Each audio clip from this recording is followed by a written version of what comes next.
Bonjour à toutes et à tous, bienvenue à Parlons éthique. À l'émission d'aujourd'hui, nous recevons Madame Anne-Marie Roy.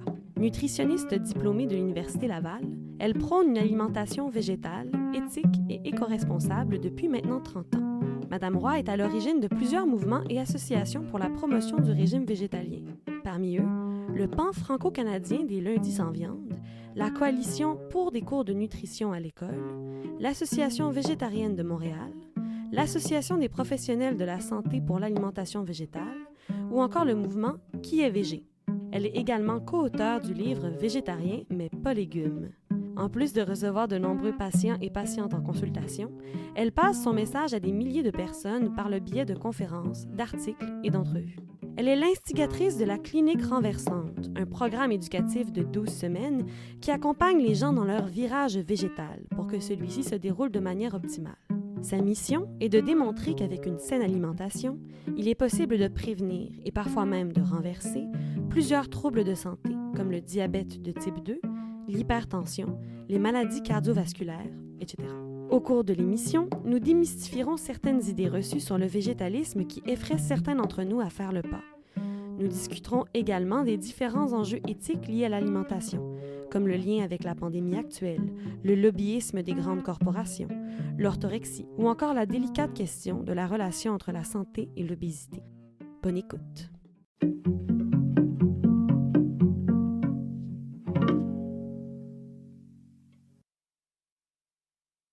On peut commencer avec une première question.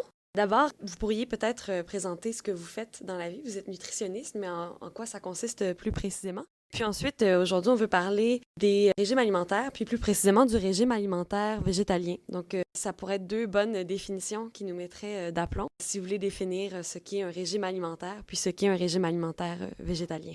Donc, moi, je suis nutritionniste ou diététiste, le même titre, depuis 30 ans déjà.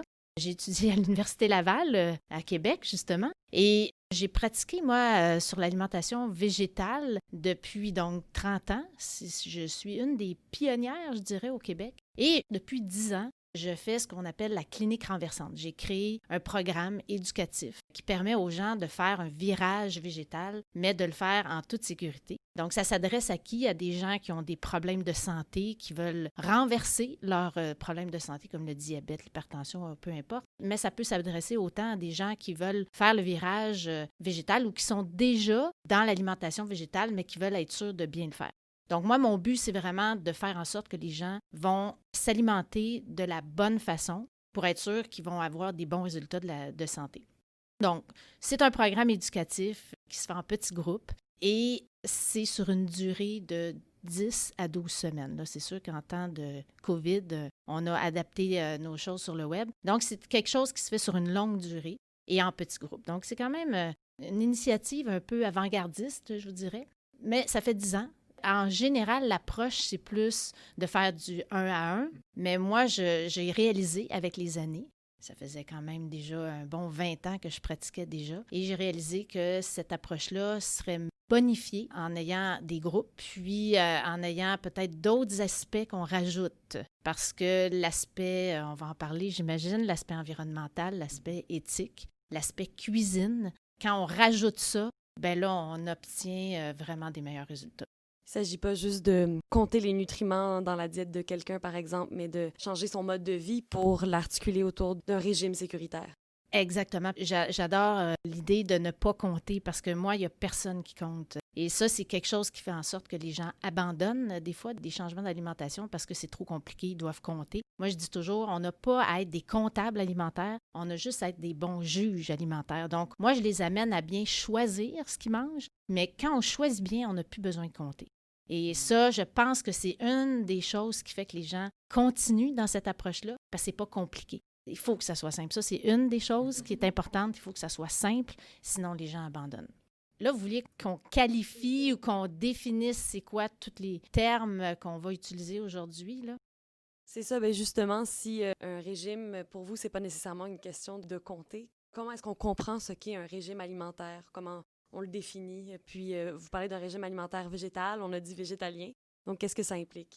Il y a toutes sortes de différents régimes ou types d'alimentation. Moi, j'aime beaucoup utiliser le terme alimentation végétale parce que ça qualifie qu'est-ce qu'on mange. On mange des végétaux. Mais le jargon qu'on utilise beaucoup dans les médias et partout, là, dans le fond, c'est qu'on définit souvent c'est quoi un végétalien, un végétarien ou un pesco-végétarien. Il y a des subtilités. Donc, un végétalien se nourrit que de végétaux. Il n'y a pas de produits animaux du tout dans son alimentation.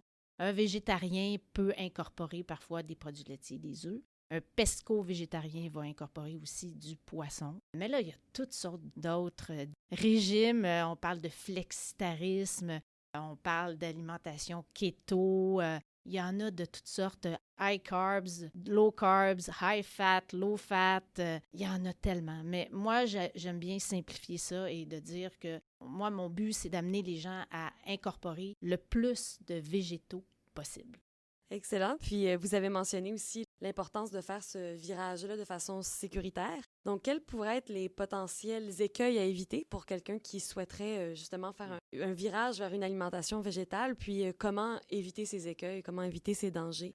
La question est très légitime. Je trouve ça super important, puis on est habitué de se faire poser ces questions-là. C'est quoi les risques de carence qui entourent l'alimentation végétalienne? Mais c'est drôle, hein? Moi, je me préoccupe beaucoup plus des carences potentielles chez un omnivore. C'est drôle pareil, tu sais, parce que qu'est-ce qui fait qu'on s'inquiète plus des végétaliens plus que des omnivores? C'est parce que c'est pas courant. Tu sais, on est encore peu nombreux à adopter ce mode d'alimentation-là. Mais personnellement, je pense qu'un omnivore qui manque de végétaux dans son alimentation risque d'avoir plus de carences encore qu'un végétalien.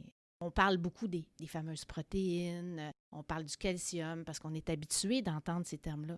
Mais quand on commence à étudier un peu l'alimentation, on se rend compte que les fibres sont super importantes et ça, personne ne s'inquiète de manquer de fibres. Puis moi, quand quelqu'un me demande « Ouais, tu es végétalienne, tu n'as pas peur de manquer de protéines? » Je dis « Oui, mais toi, est-ce que tu as peur de manquer de fibres? » Tu sais? Donc, on le sait qu'aujourd'hui, la plus grande des carences, c'est la carence en fibres, c'est la carence en antioxydants, en certains nutriments qui sont hyper importants pour prévenir des maladies chroniques. Puis même souvent, c'est pas tant les carences qui sont le problème, mais souvent des excès. Donc, c'est pour ça que, dans le fond, je trouve qu'on crée des peurs. Puis moi, j'ai hâte que lorsqu'on pense à l'alimentation végétalienne, qu'on se dise « Ah non, c'est vraiment l'alimentation la plus positive », au lieu d'associer ça toujours à carence. Moi, je trouve que ça fait 30 ans que je suis dans ce domaine-là, puis encore, on associe alimentation végétalienne à carence. Et j'espère qu'un jour, ce discours-là va changer et qu'on va plutôt associer l'alimentation végétale à l'alimentation la plus préventive, celle qui nous aide le plus à être en meilleure santé. Mais je comprends que les gens ont des craintes et c'est très légitime. Mais ça ne veut pas dire qu'un végétalien nécessairement s'alimente bien. Hein. Et c'est pour ça que moi, c'est vraiment le rôle que je me suis donné comme nutritionniste, c'est de m'assurer que justement les végétaliens ne manquent de rien. Parce que ça arrive très souvent. Parce qu'aujourd'hui, on peut avoir une alimentation végétalienne extrêmement junk food. Parce que les supermarchés abondent de produits transformés. Et bizarrement, il y a de plus en plus de produits végétaliens transformés. À la limite, c'est plus facile d'être carencé aujourd'hui comme végétalien. Qui a 30 ans. Quasiment. Là, c'est peut-être c'est la première fois que je dis ça de ma vie, là, mais je dirais que plus il y a de nouveaux produits végétaliens transformés, plus on a de chances que les végétaliens aillent vers ces aliments-là. Et c'est pas nécessairement toujours positif. On a des beignes végétaliens maintenant, on a des jelly beans végétaliennes. Les végétaliens, à l'époque, là, ils n'allaient pas vers ces aliments-là. C'est pour ça que moi, mon rôle, vraiment, c'est de leur montrer comment faire les meilleurs choix. Alors, on peut en parler, on peut aller dans certains points très définis. Je peux vous expliquer comment faire pour avoir une alimentation la plus optimale possible, si ça vous intéresse de savoir. Bien évidemment. Si vous avez quelques conseils principaux à retenir, peut-être. Bien, je vous dirais, si ça vous intéresse, on pourrait regarder c'est quoi les principales erreurs. Oui. Tout à fait. Hein, parce qu'il y a des erreurs qui sont faites par les végétaliens. Je dirais qu'il y a beaucoup d'erreurs qui sont faites par les omnivores. Il y a des erreurs qu'on fait de façon générale. La plupart des gens qui vont à l'épicerie font des erreurs. Il y a certaines erreurs qui sont applicables à tout le monde, mais il y a certaines erreurs qui sont applicables directement aux végétaliens. De façon générale, les gens mangent trop d'aliments raffinés, transformés. Bon, puis quand on parle d'aliments transformés, là, je vais peut-être vous surprendre. Je trouve qu'on mange trop d'huile et pas assez de noix et graines. Ça, c'est un aliment transformé. Hein? Ça, c'est pas tout le monde qui a cette impression-là, mais l'huile, est un aliment quand même transformé. Donc, si on fait de la friture et tout, donc il y a beaucoup, beaucoup d'huile dans l'alimentation nord-américaine et c'est un aliment qui est très pauvre en valeur nutritive. C'est des bons gras, là, mais il reste que c'est pauvre. Moi, j'incite les gens à aller plutôt vers les noix et graines qui ont un bagage nutritionnel beaucoup plus grand que l'huile. Donc ça, c'est une des premières erreurs, mais que c'est pas simplement appliqué chez les végétaliens. Une autre erreur, c'est qu'il y a trop de sucre dans l'alimentation, autant omnivore que végétalienne. Donc, les gens mangent trop de sucre, mangent trop de grains transformés, farine blanche, tous des produits comme les beignes, on en parlait un peu, le pain blanc, les pâtes blanches et tout ça. Donc ça, c'est une erreur qui est généralisée. Évidemment, trop de sel. Mais l'erreur que certains végétariens vont faire, ça, c'est quand même important de le dire, c'est que certains végétariens, quand ils décident d'éliminer la viande, ils vont remplacer par du fromage. Ça peut être une erreur assez importante parce qu'on sait qu'il y a quand même un peu de fer dans la viande, particulièrement la viande rouge. Et lorsqu'on remplace par des produits laitiers, bien, par surtout du fromage, il y a autant de gras saturés, puis il n'y a pas de fer du tout. Fait que là, on peut se ramasser avec des végétariens qui vont développer des problèmes d'anémie. Ce qu'on ne voit pratiquement pas chez un végétalien. Pourtant, les gens sont très inquiets. Hein? Tu sais, tu dis à ton médecin, je m'en vais vers le végétalisme, c'est encore plus restrictif qu'un végétarien. Mais moi, je vois beaucoup moins de cas d'anémie chez un végétalien qu'un végétarien. Surtout si un végétarien se nourrit de beaucoup de fromage. Si on remplace la viande par plus de fromage, là, c'est une erreur. Ça, c'est une erreur assez majeure. Bon, sinon, moi, ce que je vois comme erreur chez les végétaliens, là, c'est que, justement, on ne remplace pas la viande. J'aime pas l'idée de remplacer parce que c'est pas nécessaire de manger de la viande. Mais disons qu'une des principales erreurs, c'est que les végétaliens ne mangent pas assez de légumineuses. Les légumineuses, c'est un des groupes alimentaires qui est particulièrement important pour la santé. Et j'en vois beaucoup des végétaliens qui ne mangent pas assez de légumineuses. Des légumineuses, on devrait en manger quasi à tous les repas. C'est pas une fois ou deux par semaine, là. C'est tous les repas. Mais quand je dis légumineuses, je rentre le tempeh là-dedans, le tofu, donc beaucoup de produits de soya aussi. Mais ça, c'est une erreur que je vois. Il y a des gens, ils vont manger, je sais pas moi, des pâtes avec des légumes, puis c'est tout. Ils ne mettent pas de lentilles dans leur sauce à spaghetti. Bon. Fait que ça, c'est une erreur que je vois souvent. Bon, évidemment, l'erreur la plus commune, c'est que les végétaliens ne prennent pas leur source de vitamine B12. Ça, je pense que c'est la plus grande faille. Et ça, il faut le répéter. Si on le dit 10 fois aujourd'hui, ça va être parfait. Je pense qu'il faut le dire aux végétaliens qui doivent prendre leur source de vitamine B12 parce que c'est vraiment la seule vitamine qui est complètement absente du règne végétal. Puis c'est pas une faille, hein? Tu sais, il y a beaucoup de gens qui disent « Ah yes, on a trouvé la faille du régime végétalien, la preuve que c'est pas fait pour être applicable à tout le monde. » Bon, la vitamine B12, c'est une vitamine qui est beaucoup produite par des bactéries, donc le fait d'être dans un monde très aseptisé, on a de moins en moins de sources de vitamine B12. Il y a certains aliments qui sont enrichis de vitamine B12, sauf que je n'aime pas que les gens dépendent que de ça. Parce que, par exemple, la levure alimentaire qui est enrichie de vitamine B12, il y en a qui sont enrichis, d'autres ne le sont pas.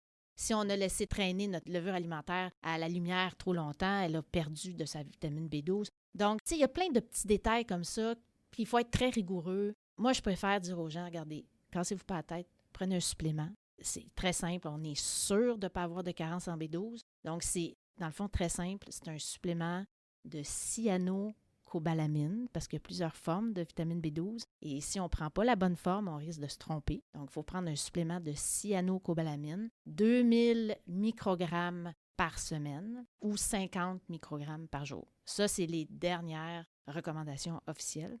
Et il faut que ça soit dissous avec la salive.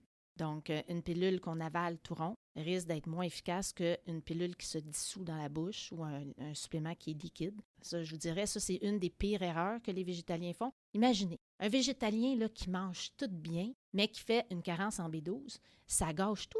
Tu sais, c'est-tu dommage? Tu dis la personne fait tout, mais à cause d'une seule erreur, ben là, on se ramasse avec des carences en B12, on peut devenir fatigué, on fait de l'anémie mégaloblastique, ou on peut avoir des problèmes neurologiques à long terme, de commencer à avoir des pertes de mémoire et tout ça. C'est pas ça qu'on veut, là. C'est pour ça, moi, mon rôle, c'est vraiment de dire aux gens, vous allez vers l'alimentation végétalienne, faites-la le mieux possible parce qu'on veut montrer l'exemple. Et pour moi, c'est important. Si on est tous malades, les végétaliens, les gens autour de nous n'auront pas le goût de faire comme nous. Moi, c'est ça le rôle que je me suis donné, c'est le rôle éducatif de dire aux gens, soyez tellement bons là, que tout le monde va vouloir faire comme nous. On va avoir des données qui vont dire « Ah, wow, les végétaliens sont en super santé », ce qui est le cas en passant. Mais c'est ça. Mais il faut juste être sûr de ne pas faire d'erreur. Quoi d'autre Bon, le fer, hein, c'est quand même un nutriment important. Puis le fer des végétaux est un petit peu moins bien absorbé que celui des animaux. Mais il faut y donner un petit coup de pouce avec la vitamine C. Ça, je pense que ça commence à être de plus en plus connu. Donc, il faut s'assurer d'avoir une source de vitamine C à chaque repas. Les poivrons, le brocoli, les tomates, le persil, les asperges, les agrumes, les fraises. Donc, il y a beaucoup, beaucoup de sources de vitamine C. Donc, c'est juste de prendre la peine de s'assurer d'avoir une source de vitamine C à nos repas. Mais sinon, c'est sûr que ça prend une source d'oméga 3. Mais ça, même les omnivores peuvent être carencés en oméga 3. Et la source intéressante d'oméga 3 dans l'alimentation végétalienne, c'est les graines de lin moulues. Très important. Est-ce que vous faites ça d'ailleurs? Est-ce que vous incorporez vos graines de lin moulues tous les jours? J'ai entendu parler souvent de ça. On m'a dit ça aide vraiment pour la concentration, etc. Donc, je me suis dit que j'allais le faire, mais là, ça me donne un argument de plus. Si ce podcast-là peut vous stimuler à mieux manger, j'aurais déjà atteint mon objectif. Moi, j'avais une question par rapport, vous avez parlé des produits transformés. Pourquoi est-ce qu'un produit qui est transformé ou qui est raffiné, pourquoi est-ce qu'il est moins bon et de quelle façon est-ce qu'il est moins bon qu'un produit qui est non transformé? Ah, ça, là, c'est un tellement bon sujet. Parce qu'il y a beaucoup, beaucoup de gens qui disent ça, il faut manger moins transformé. Mais c'est quoi un aliment transformé? Il y a toutes sortes de définitions, mais moi, je vais vous dire ce que je trouve qui est le plus simple à comprendre, puis je pense que tout le monde est d'accord avec ça. Un aliment, idéalement, on essaye de rien y enlever. Tu sais, la nature nous a donné un aliment. Un aliment qui est transformé, c'est quelque chose qu'on a enlevé à l'aliment. Exemple, un grain entier, un riz brun, par exemple. La nature nous offre un riz brun. Si on prend du riz blanc, c'est-à-dire qu'on lui a enlevé sa petite carapace extérieure, on lui a enlevé le son, le germe, et en enlevant ces parties-là, on retire une grande partie de sa valeur nutritive, on retire une grande partie de ses fibres, ses antioxydants. Donc, quand on enlève quelque chose à un aliment, pour moi, ça fait partie de transformer. On parlait de l'huile tantôt. Pour moi, l'huile est un aliment très transformé. Pourtant, les gens voient ça, l'huile d'olive, comme un aliment pas transformé. Une huile de sésame, pour moi, c'est ultra transformé. Une graine de sésame n'est pas transformée. Si vous saviez la valeur nutritive qu'il y a dans le sésame, c'est extraordinaire. La graine de sésame, là, c'est une source de calcium, puis de fer, puis de zinc, puis de fibres, puis de plein de choses. Mais si tu prends de l'huile de sésame, bien, tu as perdu les protéines, tu as perdu les fibres, tu as perdu le zinc, tu as perdu le calcium, tu n'as plus rien. Le gras est là, mais tu as perdu la valeur nutritive. Donc, pour moi, l'huile est un aliment transformé. On y a enlevé, quand tu passes ça, une noix, une graine, dans un pressoir pour y enlever sa pulpe, là, ben, tu retires la grande partie de sa valeur nutritive. Fait que pour moi, c'est ça. Un aliment où on a enlevé quelque chose, déjà, je le classe dans transformé, et un aliment où on n'a pas rajouté quelque chose. Exemple, OK, je vais prendre l'exemple d'une compote de pommes. Dans la nature, une pomme, c'est un aliment non transformé. On fait de la compote de pommes. T'enlèves la pleure pour faire de la compote de pommes. Tout de suite, en partant, tu dis, on a enlevé quelque chose. Et là, on prend une compote de pommes, puis on rajoute plein de sucre dedans. Puis on rajoute des saveurs artificielles, puis des colorants. Là, c'est une autre affaire.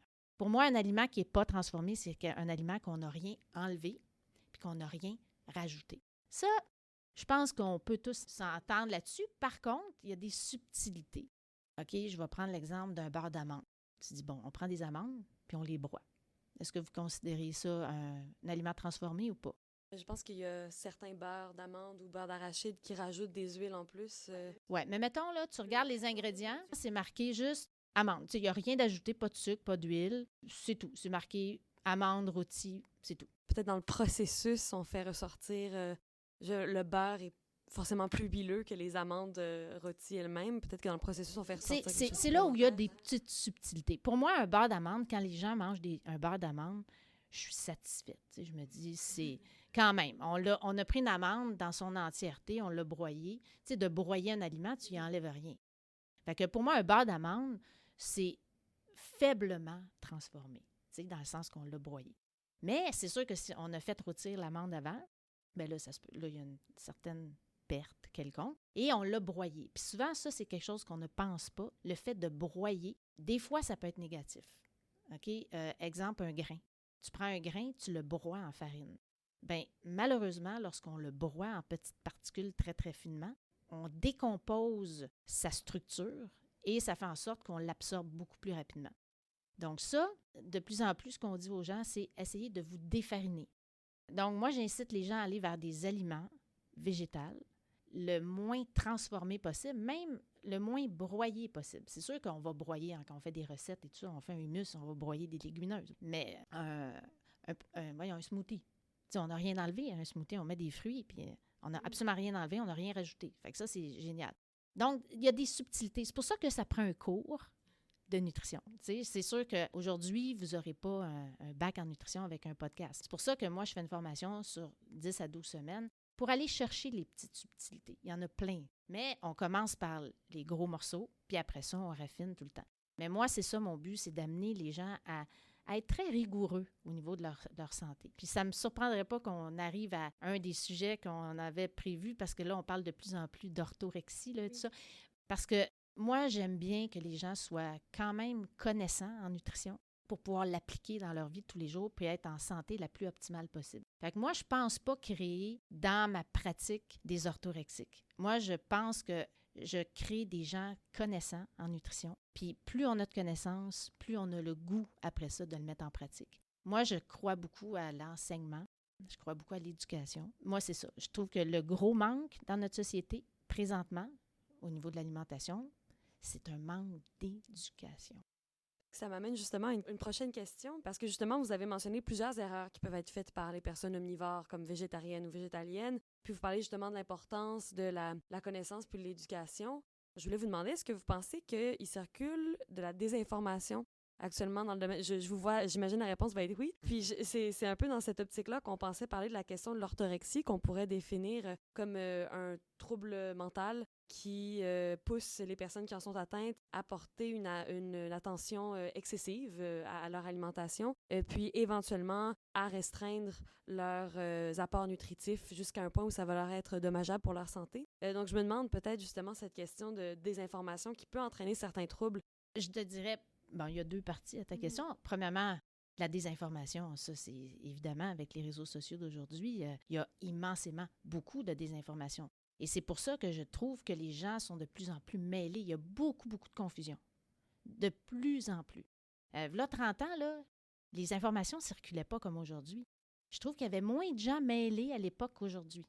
Parce qu'il y a tellement d'informations, les gens ne sont pas assez connaissants en nutrition pour être capables de trouver qu'est-ce qui est vrai, qu'est-ce qui est faux. Les gens manquent d'esprit critique. Mais on ne leur a pas montré à développer l'esprit critique au niveau alimentaire non plus. Moi, je suis convaincue que quand tu n'as pas de connaissances, dans n'importe quel domaine, je suis sûre que dans votre domaine aussi, si tu n'as pas de connaissances, tu es beaucoup plus à risque de tomber dans des pièges de la désinformation. Fait que c'est pour ça que, pour moi, les gens qui viennent faire notre programme, je suis convaincue qu'ils ne tombent pas dans les pièges. Ils sont beaucoup plus critiques. Donc, pour moi, je trouve que notre rôle, c'est d'informer les gens dans le fond, qui développent l'esprit critique pour être capable de démystifier ce qui se dit sur les réseaux sociaux. Donc ça, c'est la première chose. Est-ce que cette désinformation-là est en train de créer des orthorexiques? Probablement. Moi, je pense qu'il y a de plus en plus des gens qui vont lire des articles et qui, là, ça va devenir dogmatique. OK? J'en connais, moi, des gens qui ont déjà tombé dans des dogmes. Exemple, à l'époque, la théorie des groupes sanguins. Je ne sais pas si vous vous souvenez de ça. Bon. Oh non. Non, bon, ben à l'époque... ben c'est ça. Donc, à l'époque, c'était, il faut que tu manges selon ton groupe sanguin. Hein? Fait que là, il y avait un livre qui était très populaire, puis il y en a encore qui sont là-dedans, je suis sûre, là. Donc, il lisait ce livre-là, puis là, il se disait, ça, c'est la vérité. La personne qui a écrit ça, dit exactement la vérité, puis il croyait ça dur comme fer. Fait que là, il disait, si ton groupe sanguin est tel, ben c'est ça que tu peux manger. Donc, là, est-ce qu'on appelle ça de l'orthorexie? Non, c'est comme de croire tellement à une chose. Puis, bizarrement, c'est même pas quelque chose qui était approuvé scientifiquement, qui était reconnu par les scientifiques, mais il y a des gens qui tombent là-dedans. Bon, on le voit beaucoup avec la diète keto. Il y a des gens qui vont se lancer dans une alimentation et y croire dur comme fer. Et ça, je trouve ça dommage. Donc, de rendre ça dogmatique, de ne pas remettre en question, de ne pas s'informer à savoir est-ce que c'est une approche qui est saine, est-ce que c'est approuvé par la science. Ça, pour moi, je trouve ça important. Mais moi, ça fait 30 ans que je pratique, là, puis je vois beaucoup de gens désinformés, des gens qui se sont trompés, qui sont allés vers les combinaisons alimentaires. Ils n'auraient pas dû le faire, mais sont allés là-dedans. Et quand ils commencent à s'informer, quand ils commencent à avoir des connaissances, bon là, ils changent leur approche. Mais c'est pas nécessairement pour moi des orthorexiques. C'est des gens qui ont malheureusement cru trop profondément à certains livres qu'ils ont lus, puis ils n'étaient pas assez connaissants, puis ils ont cru que ça, c'était vrai, puis ils se rendent compte très souvent que finalement, c'était pas si vrai que ça. Donc moi, j'ai pas côtoyé des orthorexiques, mais j'ai beaucoup de collègues de travail qui me disent qu'ils ont des orthorexiques autour d'eux. Puis je suis convaincue que ça existe. Il y a des gens qui sont vraiment obsédés, mais là, il faudra aller voir pourquoi ils sont obsédés comme ça. Ça, je m'y connais moins. Je vais vous avouer, là, ça prendrait peut-être des psychiatres ou des psychologues pour aller évaluer ça. Mais moi, ce que je vois dans mon entourage, ce que je vois dans la société, c'est des gens peu connaissants en nutrition. Je vois pas beaucoup d'orthorétiques. Des gens là, qui sont trop axés sur la qualité, j'en vois pas beaucoup. Mais moi, c'est pas vers ça que je vais amener des gens, c'est vraiment amener des gens à être plus connaissants, oui, d'être rigoureux, moi, j'ai rien contre le fait d'être discipliné dans la vie. Puis je pense que plus on a de bons exemples autour de nous, plus on va devenir discipliné. Puis il faut que ça fasse partie de notre vie. Moi, je crois pas, je rencontre pas beaucoup d'orthorexiques. Puis j'espère qu'il n'y en aura pas trop qui va se créer. Mais définitivement, il y a de la désinformation. Donc, vous avez parlé de l'importance de s'éduquer soi-même, justement, pour éviter de tomber dans un dogmatisme désinformé, l'importance de suivre un régime selon des bonnes informations.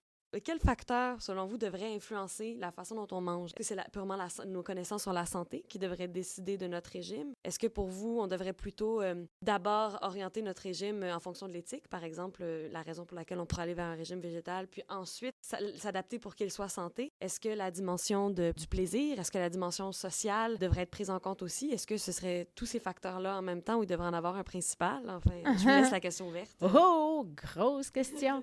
Mais j'imagine que tu t'attends un peu à ma réponse, que oui, c'est un peu tous ces facteurs-là. Mais moi, j'utilise une phrase assez souvent qui dit quand on décide de manger quelque chose, il faut penser plus loin que le bout de sa langue. Donc, de réfléchir aux conséquences de nos choix alimentaires sur notre santé. Bon, c'est sûr que c'est un geste égocentrique de s'assurer de sa santé, mais en même temps, pas tant. Parce que si on est en bonne santé, on va coûter moins cher à l'État. On va être... ça, on peut aller loin là-dedans, parce que si on est en bonne santé, puis ça, on pourra en parler, on est plus utile à sa société. Tu sais, une personne en santé... Si on est pour faire beaucoup de mal, on est peut-être mieux d'être malade. Ouais. Mais ça, c'est le philosophe en moi là, qui fallait qu'il y ait un contre-argument. Mais quelqu'un qui a qui veut faire le bien, c'est sûr que quand tu es en santé, tu risques de mieux aider ton prochain que si tu n'es pas en santé. Alors, de choisir un aliment en fonction de l'impact que ça va avoir sur notre santé, c'est sûr que c'est nous les premiers qui vont en bénéficier. Mais là, on ne peut plus aujourd'hui se dire que c'est le seul critère. Évidemment, il faut absolument voir l'impact sur l'environnement. Ça, je pense qu'on ne peut plus aujourd'hui dire qu'on ne doit pas associer maintenant l'impact environnemental de nos choix alimentaires. Même, il y a une position qui a été écrite par l'Academy of Nutrition and Dietetics qui, je pourrais vous la lire tantôt, là, c'est la chose la plus importante, là, moi comme nutritionniste, c'est que c'est de plus en plus approuvé, l'alimentation végétale. Mais maintenant, on la recommande pour réduire notre empreinte écologique. Puis ça, on ne peut plus nier ça aujourd'hui. Même si, tu sais, il y en a qui disent « Ah, l'alimentation carnivore, c'est celle qui est la plus santé », ça ne tient plus, ça ne tient pas la route. Il faut absolument que notre choix alimentaire concorde avec une réduction de notre impact écologique. Donc, il faut penser aux impacts sur notre santé, il faut penser à l'impact sur l'environnement, qui se trouve à penser aussi aux générations futures, parce que c'est eux qu'on laisse avec le problème. Et oui, il faut penser aussi au sort des animaux, il faut penser à toute la souffrance qui est impliquée. Dans le fond, j'aime beaucoup justement l'aspect souffrance, parce que moi, mon but, là, c'est de réduire la souffrance. Ça a toujours été ça. Des fois, je me pose la question, pourquoi je suis nutritionniste? C'est parce que moi, j'aime pas la souffrance inutile. Parce que, malheureusement, même au niveau de notre santé, on souffre inutilement. Il y a plein de gens qui ont des problèmes de santé qui ne devraient même pas avoir de problèmes de santé. Puis c'est ça, moi, le plus beau de mes cadeaux, c'est quand les gens viennent faire le programme, puis après ça, ils n'ont plus de problèmes de santé. C'est comme, wow! Ça, c'est la plus belle paye qu'on peut pas avoir, ça. Tu sais, de savoir que quelqu'un vient, il est malade, il ne se sent pas bien, puis qu'après ça, 12 semaines plus tard, sa qualité de vie vient de grimper. C'est comme, wow, ça, c'est mon salaire, ça. Alors, la souffrance. Les êtres humains souffrent trop inutilement. Là, la planète souffre immensément. Je pense que vous êtes au courant. On n'aura pas à développer là-dessus. Et malheureusement, les animaux souffrent inutilement. On parle de 70 milliards d'animaux qui sont abattus à chaque année par une seule espèce, la nôtre, dans des souffrances et dans une vie très courte aussi. Donc ça, il y a des gens qui n'aiment pas qu'on parle de ça, puis je peux comprendre, là, c'est un sujet qui n'est pas très populaire, l'éthique animale, mais je pense qu'il faut aussi tenir compte de ça. C'est un peu un sujet qui est difficile à parler. C'est pas mon domaine, c'est pas moi qui en parle de façon générale, là, moi, je me concentre sur la nutrition, mais il reste que moi, quand je fais un choix alimentaire, je regarde aussi l'impact que ça peut avoir aussi sur les animaux. Donc, la planète, les animaux, ma santé à moi. Donc, c'est beaucoup les 3 aspects qu'il faut tenir compte. Mais, ce que tu disais aussi tantôt, le plaisir. Parce que si un aliment amène des meilleures santé, c'est bon pour la planète, puis que c'est bon pour les animaux, mais ça nous amène 0 plaisir, ça vaut rien. Ça donne rien. Ça risque d'être pas durable, en fait, peut-être comme régime, si on se force constamment puis qu'on n'a aucune Exactement. motivation. Fait que le facteur numéro 1, en réalité, c'est le plaisir. C'est fou à dire, mais c'est ça. Je veux dire, si les gens n'ont pas de plaisir à manger une alimentation éthique, responsable, ça ne marchera pas. Fait que pour moi, c'est pour ça que c'est important de donner des trucs de cuisine et tout ça.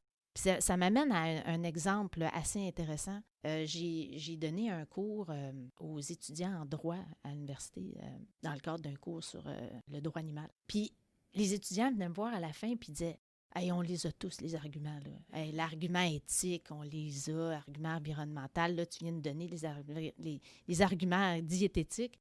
Mais on ne le fait pas. » J'ai dit « Pourquoi? Qu'est-ce qui fait? Qu'est-ce qui vous empêche? » Bien, c'est parce qu'on a peur que ça soit compliqué, puis on a peur que ça nous coûte plus cher.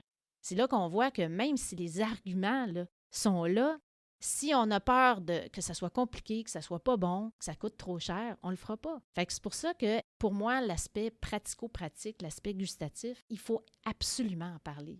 Sinon, on passe à côté du problème. Fait que c'est pour ça que, pour moi, là, je passe mon temps à trouver des trucs culinaires pour dire aux gens « c'est tellement bon ». Puis moi, c'est un peu ça que je veux prouver aux gens. On peut avoir tellement de plaisir à manger à base de végétaux. Puis c'est un double plaisir, hein? D'avoir un plaisir gustatif, puis en plus, sentir qu'on fait quelque chose de bien, tu sais, c'est un double plaisir.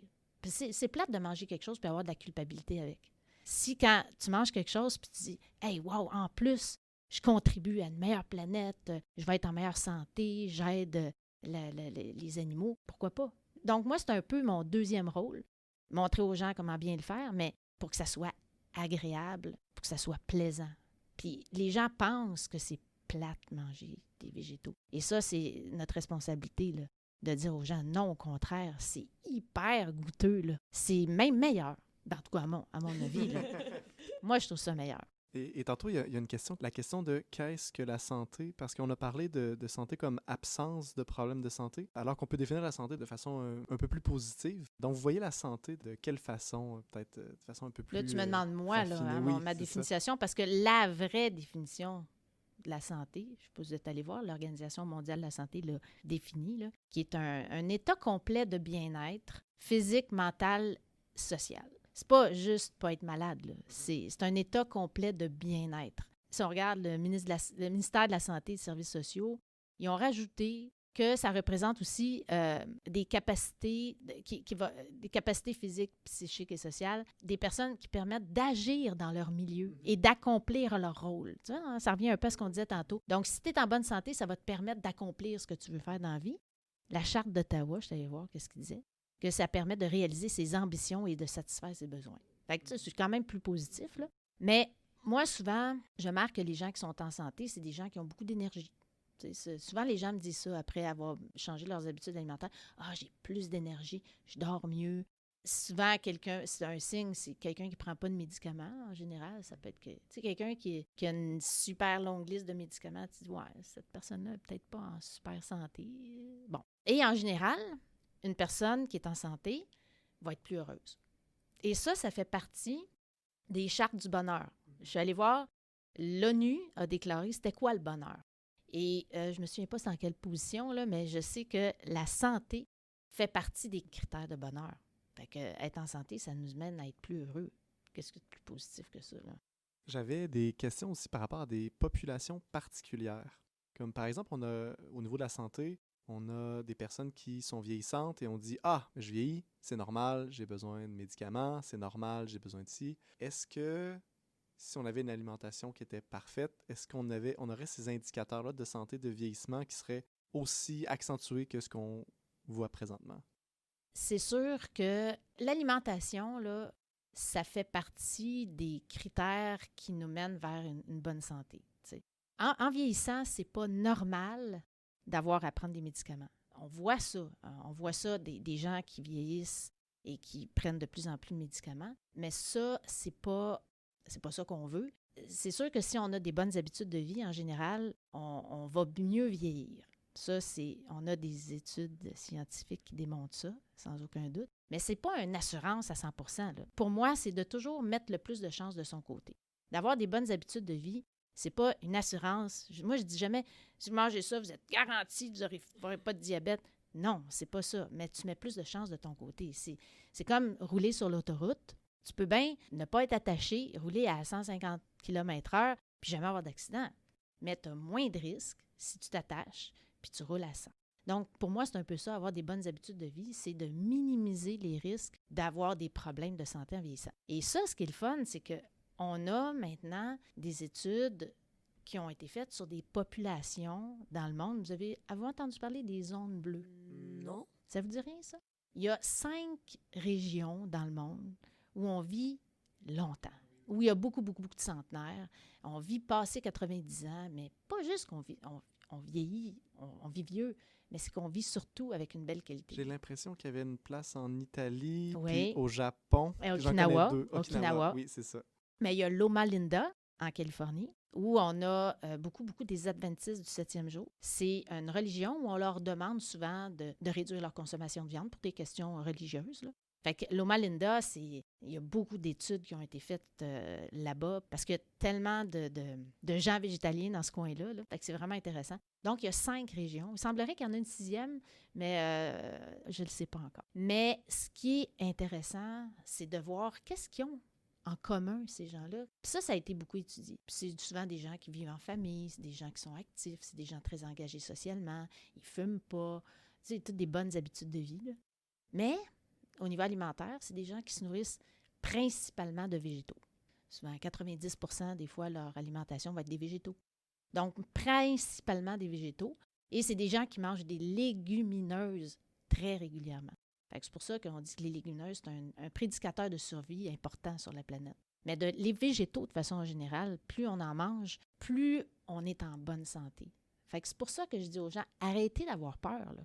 Tu sais, les gens, ils ont peur d'aller vers une alimentation végétale. Il ne faut pas avoir peur. C'est l'alimentation la plus préventive. Fait qu'il faut arrêter d'avoir peur, il faut le faire. Fait qu'on a des peuples qui se sont nourris comme ça et on sait qu'il y a des bénéfices. Fait qu'il faut prendre ces peuples-là en exemple. Il ne faut pas juste se soucier de ça, mais il faut regarder des études scientifiques. Il faut regarder un peu tout ce qu'on a comme données. Et en général, on s'en va vers ça. Là. Si tu veux avoir un moins gros impact écologique, si tu veux avoir une meilleure santé, puis si tu veux faire réduire la souffrance des animaux, va vers une alimentation plus végétale. C'est simple. C'est tellement simple. Mais tu te dis, pourquoi on ne le fait pas? C'est quoi? Très peu de végétaliens sur la planète encore. Là. Fait que qu'est-ce qui fait qu'on ne le fait pas plus? Je pense que le message arrive difficilement à passer. C'est dommage, là, mais il y a des raisons à ça. Là.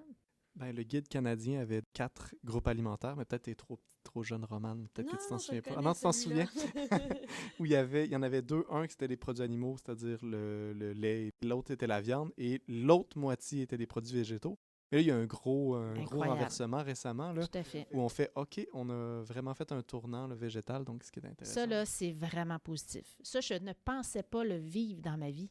Fait que moi, là, d'avoir ça, là, c'est un gros cadeau. Là, le guide alimentaire, là, je dis un gros bravo à Santé Canada là, d'avoir fait ça. Donc, ça démontre encore plus que la science s'en va vers ça parce qu'ils ont décidé pour la première fois de moins tenir compte de l'industrie et de plus tenir compte. Il était temps, hein? Il était temps, mais l'industrie était à la table de décision à l'époque, là, mais là, ils ont pas invité. Fait qu'ils ont dit, on va plutôt inviter les scientifiques, on va regarder les faits scientifiques. Et ça fait en sorte que la portion de viande est pas mal plus petite qu'elle était, la portion légumineuse, les légumes, les grains entiers. Fait que, tu sais, quand tu dis que Santé Canada s'en va dans ce sens-là, tu dis, ouais, je pense qu'on a beaucoup de données là, qui nous amènent à végétaliser davantage notre alimentation. Ça va nous amener un peu sur un autre terrain, mais à vous entendre, puis ce que vous mentionnez notamment sur les zones bleues, il semblerait que selon vous, l'alimentation végétale ne nous permet pas nécessairement d'être aussi en bonne santé qu'une alimentation omnivore, mais nous permet d'être en meilleure santé. Mais on n'a pas discuté des avantages, justement. On a discuté des potentielles erreurs qu'on pouvait faire en devenant végétalien, mais on n'a pas discuté des avantages d'un régime végétalien. Je ne sais pas si vous voulez nous en nommer quelques-uns. Qu'est-ce qui explique qu'une alimentation végétale semble nous permettre de vivre un peu plus vieux, par exemple? Bien, premièrement, on a parlé un petit peu tantôt de l'Academy of Nutrition and Dietetics. Ça se trouve être la plus grosse association de professionnels de la santé en Amérique du Nord. Ça regroupe d'au-delà de 100 000 professionnels de la santé. Et ils ont décidé d'écrire leur position sur l'alimentation à base de végétaux, végétarienne, végétalien. Je vais juste vous la lire, elle est très, très courte. Ça dit que le régime végétalien, s'il est bien planifié, bien sûr, il faut insister sur le bien planifié, est bénéfique pour la santé, fournit tous les nutriments nécessaires et peut amener des avantages dans la prévention, et on rajoute même, et le traitement de certaines maladies. C'est fort, ça veut dire que l'alimentation peut nous aider à traiter, imaginez. Et quand on regarde les études scientifiques, le but, c'est pas aujourd'hui de vous dévoiler toutes les études scientifiques, mais je peux vous dire qu'il y a des très grosses cohortes qui ont été faites pour évaluer la santé des végétaliens versus les omnivores. Deux grosses études, entre autres, l'étude EPIC Oxford qui ont évalué c'est plus de 65 000 personnes adventistes. L'étude, ça s'appelle Adventist Health Study 2. Eux autres aussi, là, c'est des dizaines de milliers de personnes qui ont évalué. Et c'est très rigoureux là, comme étude scientifique. Puis ce que ça a démontré, sans aucun doute, là, que les végétaliens, en général, se portent mieux. Ils ont une meilleure santé. Bon, ils ont un poids corporel plus bas. Les gens les plus minces de la planète, c'est des gens végétaliens. Donc, ça nous permet de mieux atteindre notre poids santé.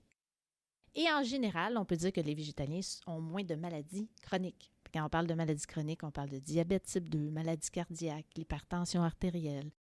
Ils ont un peu moins de cancer, cataracte, diverticules, maladies rénales. Donc, de façon générale, les végétaliens étaient toujours en meilleure santé que les omnivores et même les végétaliens étaient en meilleure santé que les végétariens. Fait qu'autrement dit, ce que ces études-là nous démontrent, c'est que plus ta proportion de végétaux de bonne qualité augmente, plus la santé s'améliore aussi. Moins de maladies chroniques. Ça, on le sait, là. Si on avait des bonnes habitudes de vie, beaucoup plus de végétaux, si on était actif, parce qu'il n'y a pas juste l'alimentation dans la vie aussi, là, c'est sûr que c'est le facteur principal. On a des études qui le démontrent. Mais si on ne fume pas, si on est actif, on pourrait éviter à peu près entre 60 et 80 % des morts prématurées. 70 à 80 % des maladies chroniques pourraient être évitées si on avait des bonnes habitudes de vie. On souffre inutilement, vraiment. C'est dommage parce qu'on a la solution. C'est juste que les gens ne le font pas. Même, j'écoutais des entrevues et il disait que, c'est un panel de scientifiques, là, il disait qu'il y avait à peu près juste 2,5 % des végétariens qui se nourrissaient bien. Vraiment bien, là, tu sais. Fait qu'on a même du travail à faire chez les végétaliens, tu sais. Fait qu'il y a beaucoup, beaucoup d'éducation à faire. Justement, en parlant de cette éducation, est-ce que selon vous, et j'imagine que non, parce qu'on sait que vous rencontrez des gens de façon individuelle, mais que vous donnez des cours en groupe, donc j'imagine que je connais peut-être votre réponse, mais je la pose quand même. Est-ce que selon vous, maintenir une alimentation saine, c'est une responsabilité individuelle ou sociale et politique? Parce que si je peux même développer ma question, puis peut-être faire un espèce de contre-argument à ce que vous avancez, on parle, par exemple, aux États-Unis, des food deserts. Donc, ce sont des localités où des gens habitent, mais où ils ont accès à très, très peu de nourriture non transformée, à des fruits et légumes frais, par exemple. Il n'y a tout simplement pas de supermarché. J'ai de la difficulté à me dire comment est-ce que ces personnes-là, même avec la meilleure volonté du monde, pourraient maintenir une alimentation saine qui éviterait les erreurs qu'on a justement évoquées un peu plus tôt. Donc, je vous lance la question, est-ce que c'est plutôt individuel ou politique? Et si c'est politique, qu'est-ce qui devrait être fait politiquement pour qu'on ait tous une meilleure alimentation? Super. Très, très bonne question. Tu t'attendais à ma réponse, c'est les deux. L'individu a sa propre responsabilité de s'éduquer, de faire les bons choix. Donc, ça, je pense qu'on en parle depuis tantôt. Mais l'État, le côté politique, ou tu disais collectif, a son rôle à jouer aussi. Moi, j'ai milité pour des cours de nutrition à l'école. Je pense que l'État devrait incorporer des cours de nutrition dans le cursus scolaire. Et ça, je pense que ça serait un gros morceau. On n'éduque pas notre population. Et là, peu importe qu'on soit riche ou pauvre, là, parce que les pauvres devraient aussi être éduqués. Et souvent, c'est les gens plus pauvres qui mangent le plus mal. Et ça, c'est eux qui vont payer le prix. Puis même si tu mettais des beaux kiosques là, de fruits et légumes biologiques dans des endroits où il y a peu d'éducation, où ça boit du coke puis ça mange des frites, pas sûr que les gens vont en acheter. Tu sais, fait que des déserts alimentaires, c'est sûr que c'est un choix politique. Je pense qu'on devrait, nous, se responsabiliser et dire qu'il faut donner accès à la bonne nourriture à tout le monde. D'ailleurs, dans la définition là, de la santé, j'ai oublié de vous dire ça, ça fait partie, il faut que je vous le dise, là, c'est trop intéressant, c'est un des droits fondamentaux de tous les êtres humains. Fait que ça, là, normalement, tout être humain devrait avoir le droit à être en santé.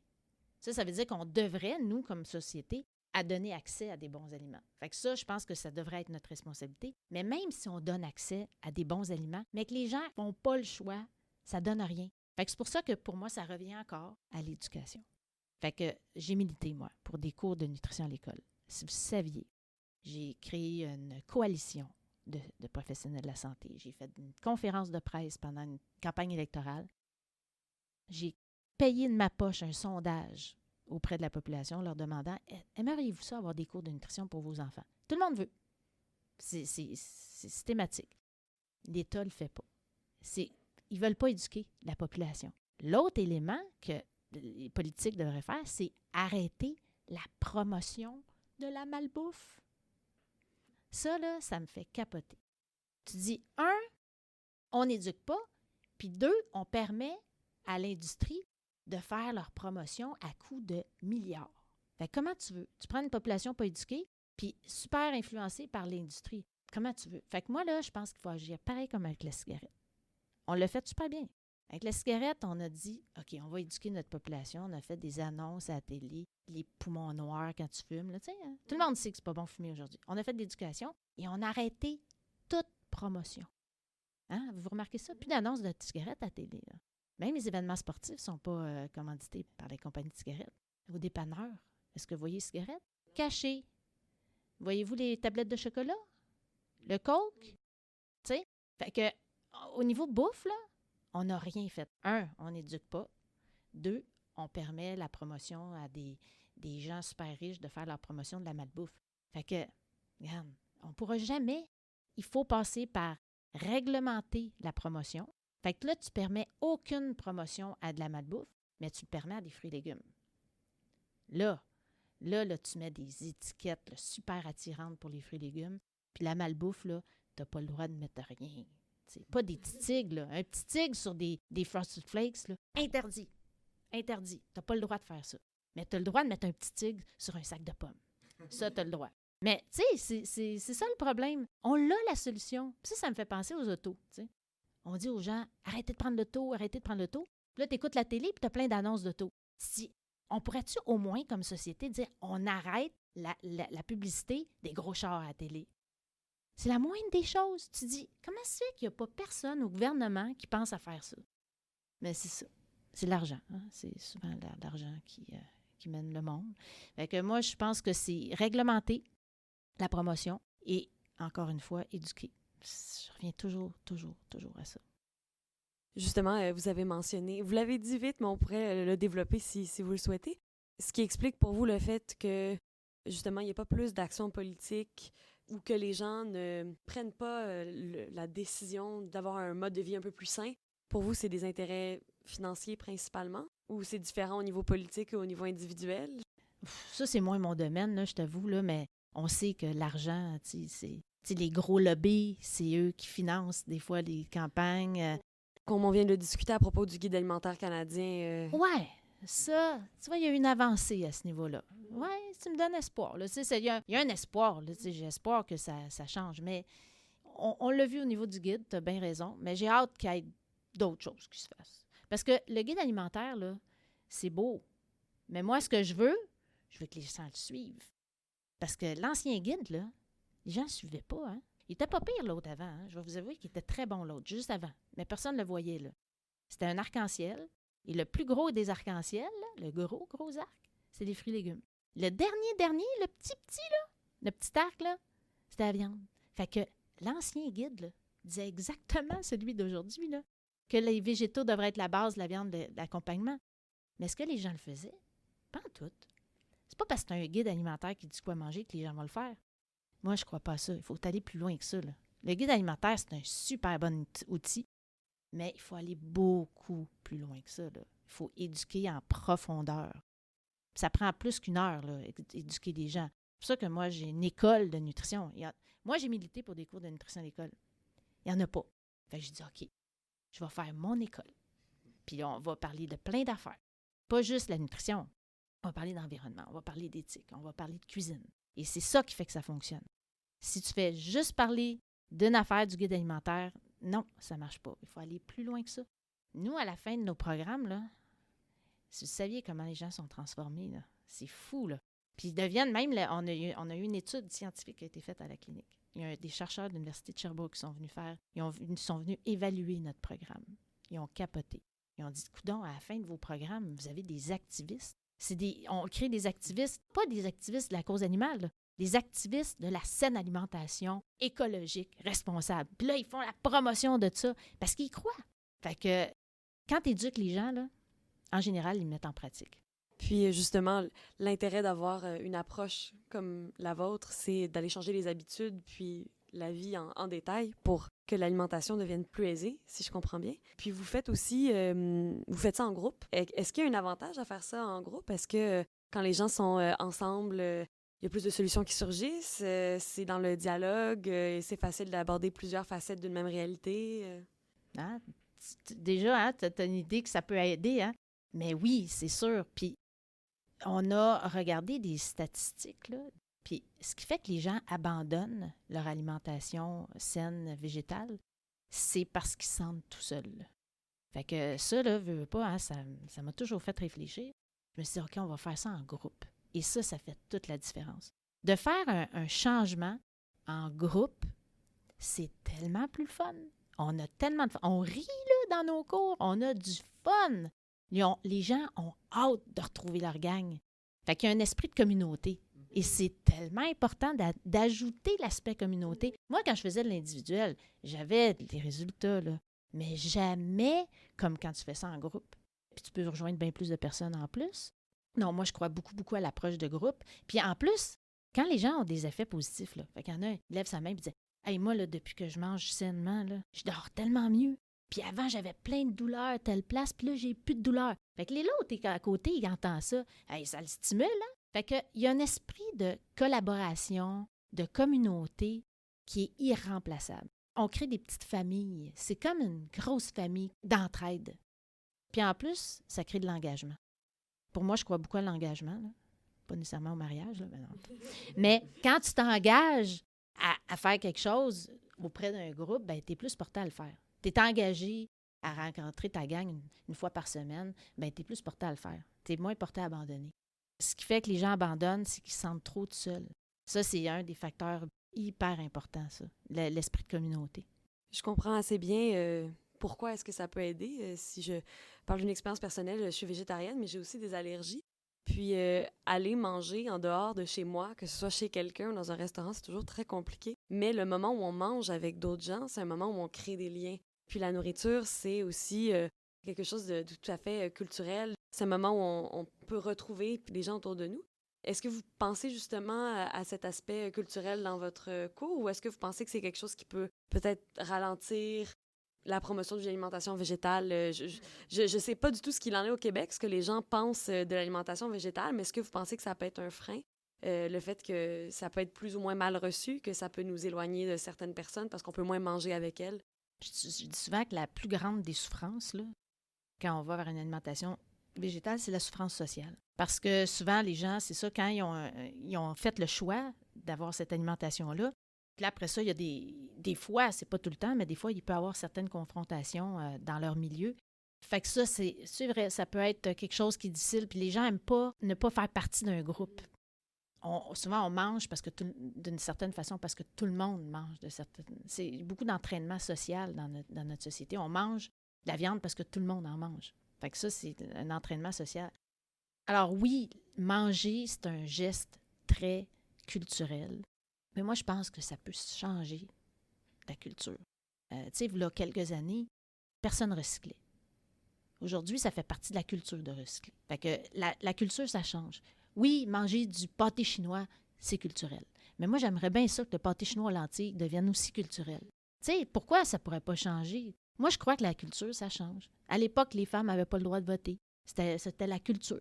Mais aujourd'hui, les femmes ont le droit de voter. Fait que ça change la culture. Fait que moi, j'aime pas penser de dire « boire du lait, c'est culturel, fait que ça faut que ça reste ». Non, la science est en train de nous montrer que c'est pas nécessaire. Fait que moi, je pense que ça change la culture. C'est vrai, mais il n'y a rien qui nous empêche de garder notre bon pâté chinois. Mais on a juste à faire un petit tweak, là. Tu le modifies un peu, puis ça devient pâté chinois lentilles, puis ça va devenir culturel. Fait que moi, je pense que ça change. Mais c'est vrai que ça peut être un frein à plusieurs personnes. Puis ça, je dirais, c'est le plus gros obstacle, moi. Je pense. C'est la douleur sociale que ça peut engendrer parfois. Et il y a un autre aspect un peu plus culturel également, qui est l'image du corps, la minceur. Et là, on a une pression vers la minceur et le régime végétal nous ferait tendre aussi vers, comme vous avez dit, avoir une masse corporelle plus basse et donc une minceur. Et donc, souvent, il y a une association qui peut être faite entre les deux. Quelle est la relation avec la minceur et le fait de manger mieux et éviter l'espèce de rejet de la personne qui serait pas mince, etc. Donc, c'est une question qui est assez sensible et difficile. Donc, vous la voyez comment, cette question-là? Mais encore là, c'est juste un bonus qui vient avec l'alimentation végétale.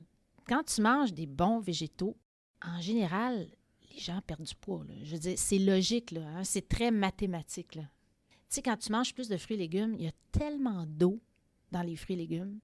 Quand tu manges beaucoup de légumes puis de fruits, puis tu mets en application une alimentation qui te permet d'être en meilleure santé, qui est plus écologique, automatiquement, tu perds du poids. Je veux dire, c'est juste mathématique, là. Fait que même si les gens disent je veux pas en perdre du poids, ils vont en perdre pareil. T'sais. Fait que moi, j'accepte ça, quelqu'un qui a un surplus de poids puis qui dit moi, ça me dérange pas. Parfait, moi, j'ai aucun problème avec ça, là.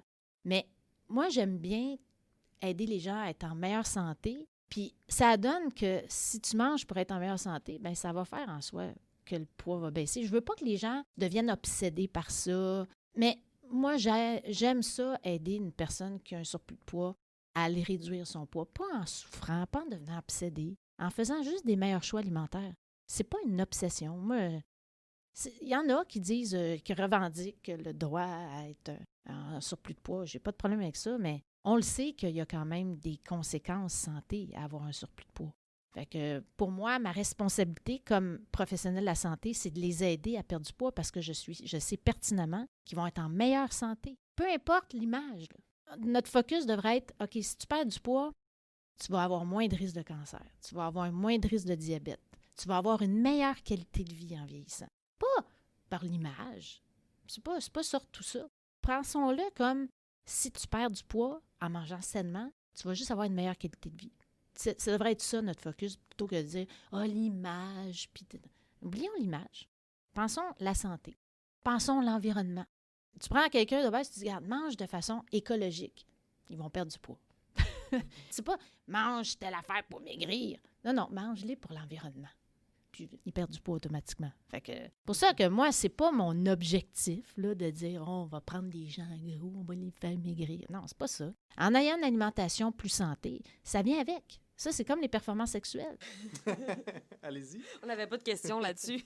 Ben, il faut en parler. C'est ce qui motive le plus les gars à faire des changements alimentaires. Mais il reste que c'est vrai. Moi, je dis tout le temps, il n'y a pas de gars qui viennent faire le programme pour améliorer leur performance sexuelle, mais ça donne que c'est un petit bonus des fois qui vient avec. Fait que tant mieux. Fait que perdre du poids, c'est un peu comme un bonus, comme avoir des meilleures performances sexuelles. Comme vous le disiez tout à l'heure, l'alimentation, c'est un facteur qui détermine notre santé en général. Donc, on n'est pas obligé de prendre le poids de la personne, juste les chiffres comme facteur qui influencent sa santé. mais son alimentation risque de faire changer ça en améliorant sa vie Effectivement, de façon quotidienne, de façon globale. ça vient avec. Parce qu'on les a regardés, là, il y a une belle étude qui a été faite. Là. Je trouve ça fascinant de voir c'est quoi les facteurs de risque sur les morts prématurées. Numéro 1, c'est l'alimentation. Numéro 2, c'est le tabac. Fait que déjà, tu manges bien, tu ne fumes pas, tu viens d'éliminer la plus grande partie des morts prématurées. Après ça, plus loin, tu as le poids, tu as la pollution, tu as l'exercice. T'sais. Mais il reste que déjà, en partant, si tu manges bien, tu ne fumes pas, là, je te dis que là tu viens d'améliorer la qualité de vie des gens. Puis ça coûte cher des gens malades aussi. Hein? La moitié du budget québécois, c'est pour la maladie. Puis si ça continue, si on ne fait pas de changement, là, s'ils ne m'écoutent pas, là, les politiciens, comme je leur avais dit, de faire des cours de nutrition, bien, dans quelques années, ça va être 70% du budget. Puis ça, c'est s'il n'y a pas d'autres pandémies. Là. Ben, le lien avec la pandémie aussi, je pense que c'est quelque chose qu'on avait discuté un peu avant l'entrevue, parce qu'il y a plusieurs de ces maladies-là qui se répandent, qui proviennent de la relation qu'on a avec les animaux et surtout de la relation avec l'élevage, avec la consommation animale. Donc, est-ce que vous pouvez nous donner un peu d'informations là-dessus? Ouais. Je ne suis pas l'experte en la matière, mais j'ai lu un peu comme vous autres. Là. Mais, tu sais, la plupart des pandémies, c'est des zoonoses. Des zoonoses, ZOONOSE. C'est des maladies transmises des animaux aux humains. Puis, veut pas, il y a une interaction avec notre alimentation. Là. Il y a un lien à faire. Parce que l'élevage qu'on parlait tantôt de 66 milliards d'animaux fait en sorte que, veut pas, il y a une déforestation qui se fait. Puis la déforestation fait en sorte qu'on perd la biodiversité, puis il y a une migration des animaux qui fait qu'ils vont devenir plus en proximité avec les humains. Donc, les animaux migrent.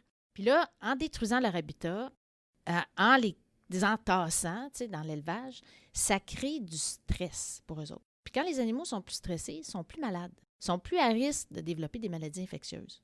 Si tu les laisses dans leur habitat naturel, dans la nature, ils sont moins malades. Mais tu coupes leur habitat, tu les entasses, ils viennent à avoir un système immunitaire plus faible, donc plus de maladies infectieuses. Et la proximité des animaux sauvages, par le braconnage, les marchés d'animaux vivants là, et tout ça, et l'élevage intensif, veut pas, ça accentue le risque de transmission des virus et autres pathogènes chez l'humain. Fait que c'est sûr qu'il y a un lien à faire direct. Ça aussi, ça devrait être une autre raison. En plus, l'utilisation des antibiotiques, qui est 70% des antibiotiques qu'on utilise sur la planète, c'est pour l'élevage. Ça aussi, c'est une autre catastrophe. Le fait qu'on devienne de plus en plus résistant aux antibiotiques, ça aussi, c'est une autre catastrophe. T'sais. Et en plus, ce que je trouve extraordinaire, j'avais écrit à Tout le monde en parle d'ailleurs pour leur proposer de parler de ce sujet-là. Puis, je leur avais dit, bien, c'est important qu'on parle de la cause de la pandémie.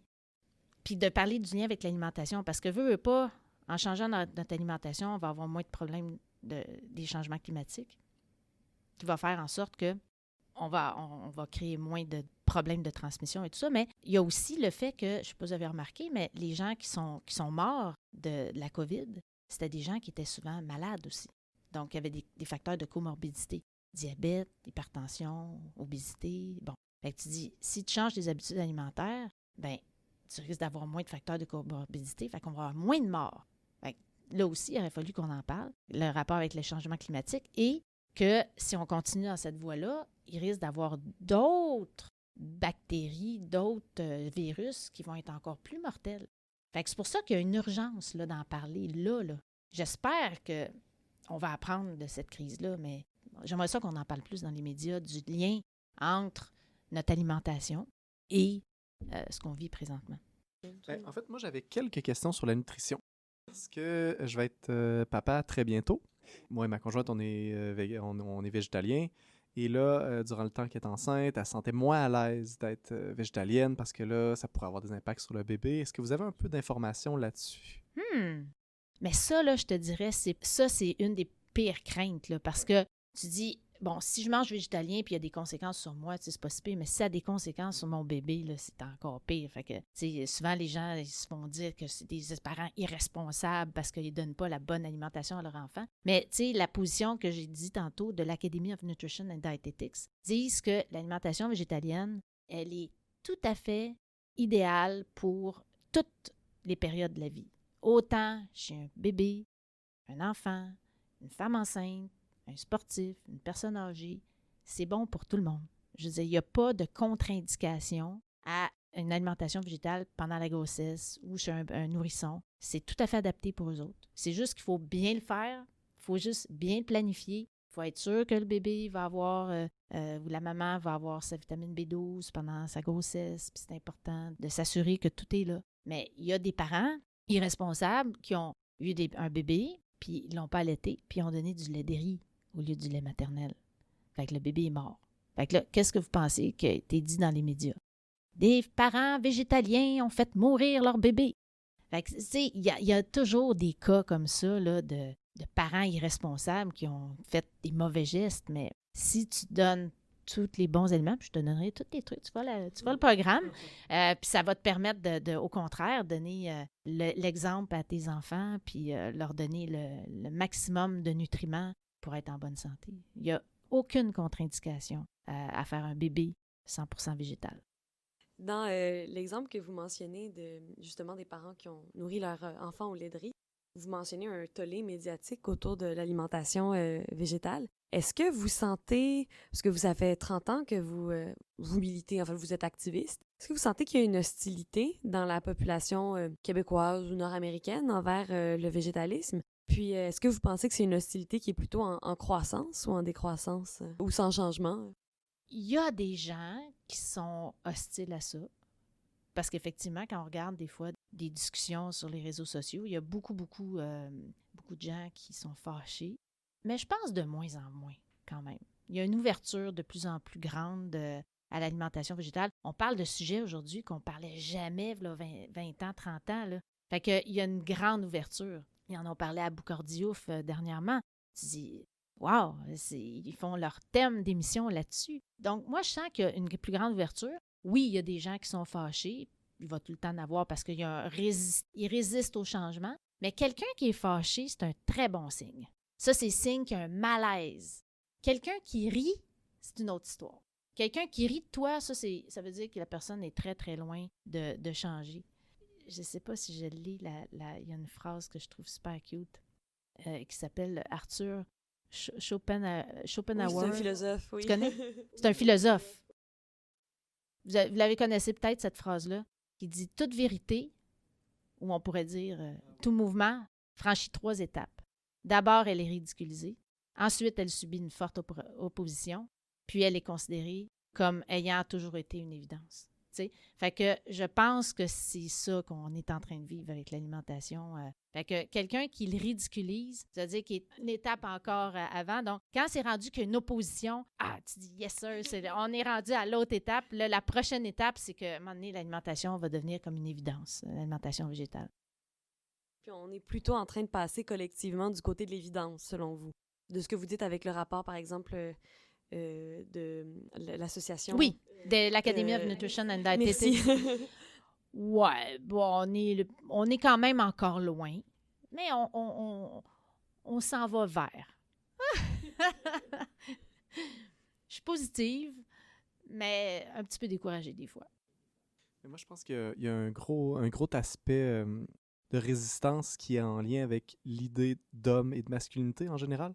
Est-ce que vous avez un peu d'informations là-dessus? Parce que je sais qu'il y a plus de résistance parce que la viande est associée à la masculinité. Et là, tout à l'heure, vous avez dit quelque chose qui allait un petit peu à l'inverse là, avec les performances, mais j'aimerais vous entendre là-dessus.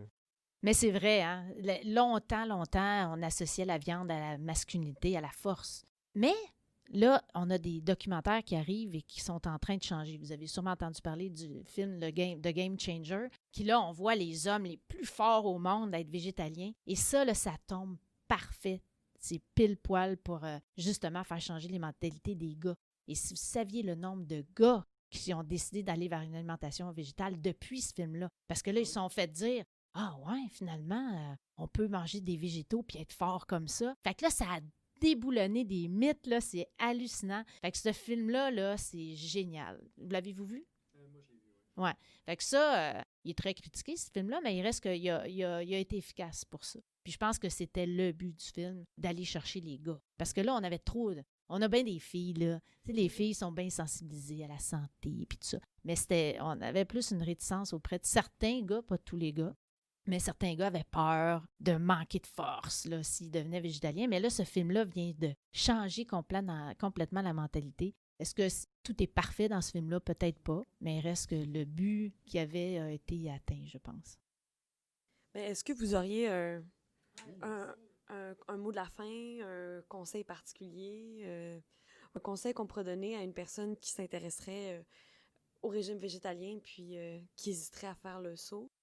Bien, moi, tu sais, quelqu'un qui débute, là, qui s'intéresse à l'alimentation végétale, ça pourrait être quoi les meilleurs conseils que je pourrais lui donner? C'est de se créer une communauté. Parce qu'on sait que s'ils n'ont pas de communauté autour, ils risquent d'abandonner. Fait que de se créer une belle communauté, de s'impliquer dans toutes sortes d'associations, n'importe quoi qui fait qu'on va côtoyer des gens, de s'informer, bien le faire, mais d'être sûr que ça soit plaisant. Donc, il faut trouver des super recettes qui vont faire qu'à chaque repas qu'on mange, ça soit délicieux, puis que ça soit facile.